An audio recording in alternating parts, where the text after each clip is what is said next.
सरकार की तरफ से ये एक पोर्टल हमें नजर आ रहा है जो कि एक नया बनाया गया है, right to repair portal India, ये हमें दिख रहा है। और इसकी अगर मैं वेबसाइट अगर आपको यानी कि वो एड्रेस बताऊं तो वो है right2repairindia.gov.in।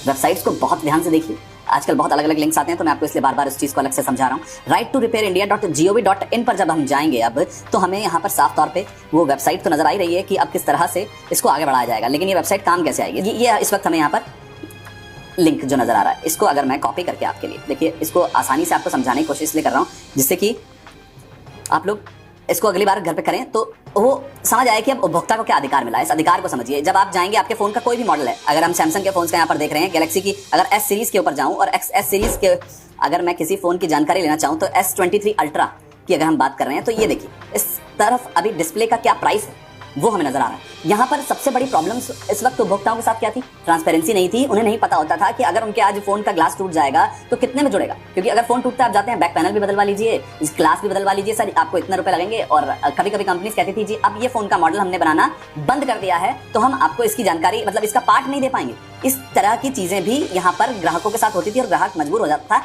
नए फोन लेने के लिए, नहीं थी। लेकिन अब ये वो ताकत है, इस राइट टू रिपेयर पोर्टल पे आपको हर तरीके की वो चीज, हर तरीके की वो जानकारी मिलेगी। और ये सिर्फ मोबाइल फोन्स तक सीमित नहीं है। मैं आपको बार बार इस चीज की जानकारी इसलिए देना चाह रहा हूं कि अगर हम इसको आपको बताएं तो ये सिर्फ मोबाइल फोन्स तक सीमित नहीं है। अगर मैं होंडा की तरफ जाऊं तो होंडा की जैसे अगर यहाँ पे जो अभी तक लिस्टेड कर दिया गया है एक्टिवा 125, अगर एक्टिवा से जुड़ी आपको जानकारी चाहिए तो आपको वो एक्टिवा यानी कि आपके इस वक्त ऑटोमोबाइल से जुड़ी हुई जानकारी भी यहाँ पर मिल जाएगी कि आखिर में वो प्रोडक्ट कब का है, वो कस्टमर केयर डिटेल्स क्या है। और जब आप सर्विस करवाने जाएंगे तो सर्विस में कितने मिलेंगे, ऑथराइज सर्विस सेंटर अगर आपने ढूंढने हैं तो उसकी लिस्ट भी इस पोर्टल के थ्रू आपको मिल जाएगी। और यहाँ पर आपको पूरी जानकारी डालने पर पूरा प्रोडक्ट इंक्वायरी, उसके स्पेयर पार्ट्स कहाँ मिलेंगे, उस तरह की जानकारी को इस पोर्टल पे आप कर पाएंगे। राइट टू रिपेयर एक आपको एक अधिकार मिला है उन कंपनीज के से लड़ने के लिए जो कि आपके साथ आनाकानी करती थी, आपको झूठ बोलती थी और थर्ड पार्टीज के साथ मिलकर भी आपको कभी कभी लूट लेती थी। आपकी जेब खर्च जो होता था ना, जो छोटा सा पैसा हम सोचते हैं फोन ठीक करवाने के लिए बचाया जाएगा, फोन ठीक करवाने गए तो 2000 की जगह 4000 5000। फोन एक ऐसी चीज है जिसपे सब पैसा लगाते हैं, 20,000 का फोन लेकिन 16,000 के तो इस वक्त स्क्रीन आ रही है। ये सब लूटमारी अब नहीं चल पाएगी, ये अधिकार लोगों को मिल चुका है।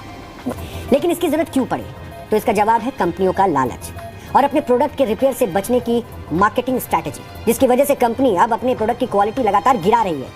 एक स्टडी की गई और इस स्टडी में ये पता चला कि वर्ष 2004 में इलेक्ट्रॉनिक मशीनें 5 वर्षों तक ठीक से चला करती थी और इसके बाद भी लगभग 3.5% मशीनें खराब हो रही थी। लेकिन वर्ष 2012 में इलेक्ट्रॉनिक मशीनें 5 वर्ष तक भी ठीक से काम नहीं कर पा रही थी और उनके खराब होने का प्रतिशत बढ़कर 8.3% हो गया। आसान भाषा में या सरल भाषा में कहें तो वक्त के साथ कंपनियों ने ऐसे प्रोडक्ट बनाने शुरू कर दिए जो लंबे वक्त तक नहीं चलते और जल्दी खराब हो जाते हैं। और उनके बाद कंपनियां अपने प्रोडक्ट को रिपेयर करने से बचती हैं ताकि लोग उनके नए प्रोडक्ट को खरीद लें, जिससे कंपनी को मुनाफा। उपभोक्ता जब खरीद रहा होता है उस समय प्रोडक्ट को वारंटी दी जाती है कि 10 साल चलेगा, लेकिन 4 साल के बाद ही यदि उसमें कोई कमी आई और उपभोक्ता जब अपने डीलर के पास या मैन्युफैक्चरर के पास अपनी लेकर के जाता है समस्या का निदान कराने, तो मैन्युफैक्चरर कह देता है कि ये तो मॉडल ही बनना बंद हो गया। तो वर्चुअली क्या होता है कि अगर वो चाहे भी टू द एक्सटेंट कि वो वारंटी पीरियड तक इसको उपयोग करे तो स्पेयर पार्ट्स के अभाव के कारण उसे एक तरह से उसे गिव अप करना पड़ता है और फिर उसे नया प्रोडक्ट फिर से खरीदना पड़ता है। तो आज हर उपभोक्ता को उसकी शक्ति के बारे में पता चला है, एक नई शक्ति